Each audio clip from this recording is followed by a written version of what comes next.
where Brick sits, and you're sitting where Big Daddy sits. Big Daddy lights up his long cigar. The voice is unmistakable.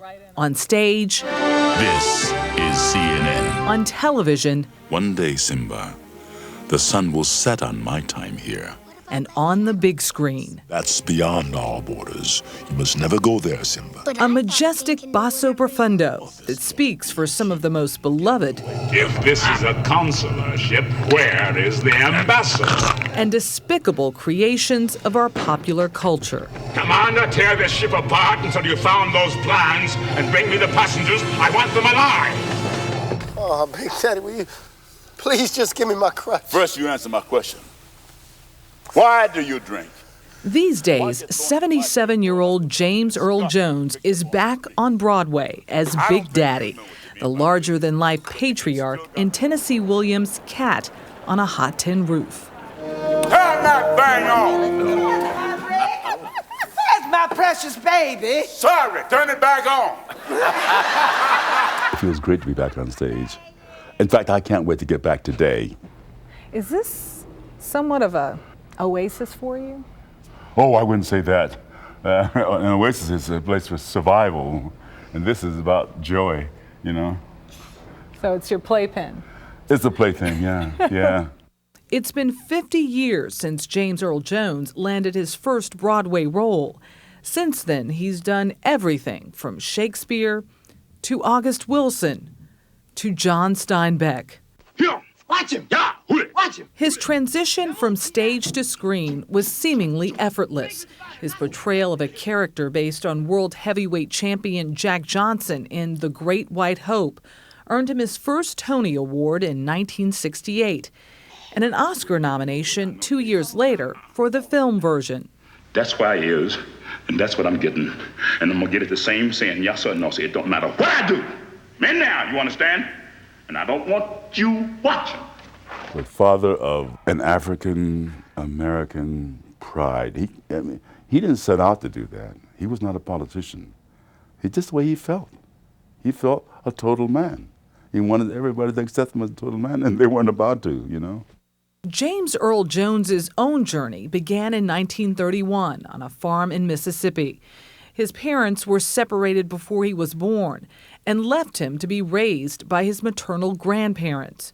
They moved the family to the Midwest when he was 6. Jones's odyssey from the backwoods of Michigan to the bright lights of Broadway is even more amazing when you learn that the man with one of the world's most powerful voices hardly spoke a word from the time he was 6 until he was 14. Why? Oh, I stuttered so badly that it was embarrassing and very painful. And I'm still a stutterer. I had a great teacher in high school.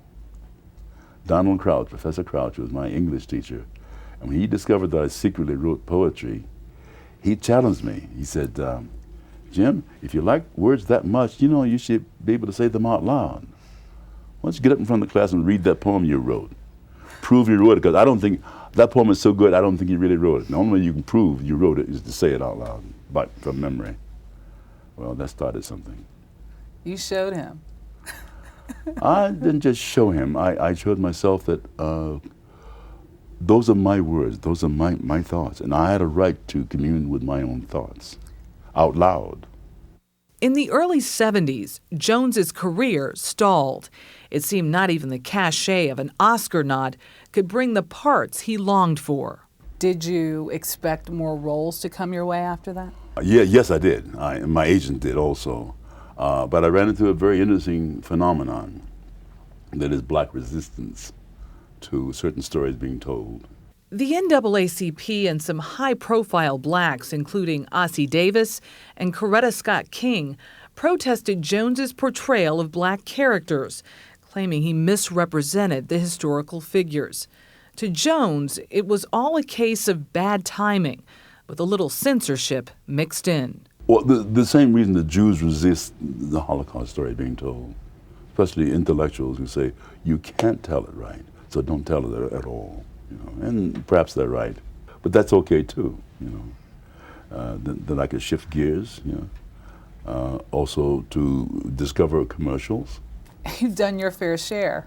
With Verizon Business DSL, you can get more. Which is to say, James Earl Jones could read from a phone book and make it sound interesting. Some days it's all the help you need. The Bell Atlantic Yellow Pages. It's life listed alphabetically. And they treated me very nice, you know.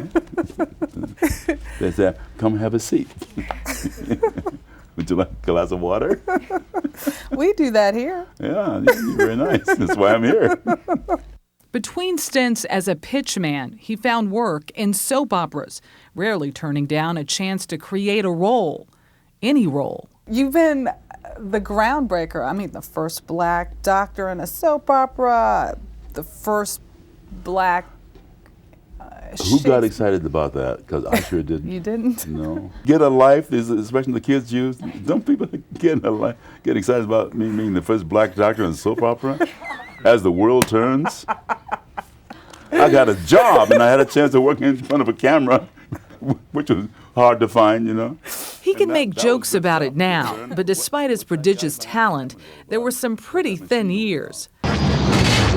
Ironically, the role that launched him into superstardom was a little voiceover job for a guy named George Lucas on that relatively low-budget film we showed you earlier this Sunday morning. It was about a conflict in space and one very, very bad villain. The circle is now complete. When I left you, I was but the learner. Now I am the master. Only a master of evil, Darth. Jones earned all of $7,000. I was broke, and for me, that was good money. I got lucky. You ever go back to him and say, hey, we need to revisit that salary? No, I had to find the grace in me to accept that that's what I was worth. I was special effects. Did you do the heavy breathing? No, I think George did that. George saved that for himself, I'm sure. Son, please. I am more than the exalted ruler of this land and the master of all I survey. I'm also a concerned dad. A whole new generation knows him as Eddie Murphy's royal dad in Coming to America. Like many of James Earl Jones's most successful roles, it has a paternalistic edge. We've gone to a great deal of trouble to select for you a very fine wife. All this drama, from Othello to King Joffrey, please pronounce it. Joffrey. King of Zamunda. Yes, to Mufasa, to Darth Vader. I mean, that's a range. Daddies, just daddies. I hadn't made that connection. You know, when we first started doing Lion King, I was trying the royal attitude, you know, and they were having a hard time drawing the royal attitude, you know. We are all connected in the great circle of life. What they did was they said, well, be more Jimmy, be more. What do you like as a father? I'm a dopey dad, you know, and I am. Get a little dopey around my son. 'Cause nobody messes with your dad. So I started doing that for the character, and that's what they came up with as Mufasa. He's a dopey dad. The real-life dopey dad has a son, Flynn, whom he shares with his wife of 26 years, Cecilia Hart. They met on stage, she playing Desdemona to his Othello. They'll arrive at your door, as innocent as children, longing for the past. And although he has all kinds of impressive performances to his name, including roles in Field of Dreams, It was my son that killed your son. and Cry the Beloved Country, James Earl Jones says he's still in search of the perfect part. I'm waiting for the role that I can say, okay, that's my legacy. Hasn't happened yet. No, and that's okay. I mean, I have a lot to look forward to, a lot.